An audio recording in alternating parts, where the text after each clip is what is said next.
ಆತ್ಮೀಯ ವೀಕ್ಷಕರೇ, ಎಲ್ಲರಿಗೂ ಸ್ವಾಗತ. ಇತ್ತೀಚೆಗೆ ನಡೆದ ಮಹಿಳಾ ಅಂತಾರಾಷ್ಟ್ರೀಯ ಏಕದಿನ ವಿಶ್ವಕಪ್ ಟೂರ್ನಿಯಲ್ಲಿ ಭಾರತದ ಮಹಿಳೆಯರ ತಂಡ ಜಯಭೇರಿ ಬಾರಿಸಿದೆ. ಇದರೊಂದಿಗೆ ಇತಿಹಾಸ ಸೃಷ್ಟಿಸಿದೆ. ಭಾರತ ಮೊಟ್ಟಮೊದಲ ವರ್ಲ್ಡ್ ಕಪ್ಪನ್ನು ಗೆದ್ದಿದೆ. ಈ ಹಿಂದೆ ಮಿಥಾಲಿ ರಾಜ್ ಅವರ ನಾಯಕತ್ವದಲ್ಲಿ 2 ಸಾರಿ ಫೈನಲ್ಗೇರಿದರೂ ಫೈನಲ್ನಲ್ಲಿ ಮುಗ್ಗರಿಸಿತ್ತು.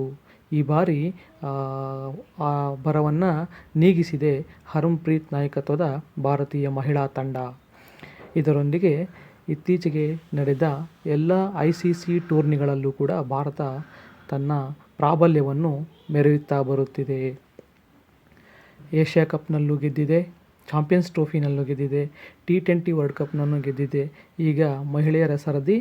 ಮಹಿಳೆಯರು ಕೂಡ ಏಕದಿನ ವಿಶ್ವಕಪ್ನ ಫೈನಲ್ನಲ್ಲಿ ಸೌತ್ ಆಫ್ರಿಕಾ ತಂಡವನ್ನು ಮಣಿಸಿ ವಿಶ್ವ ಚಾಂಪಿಯನ್ ಆಗಿ ಹೊರಹೊಮ್ಮಿದೆ.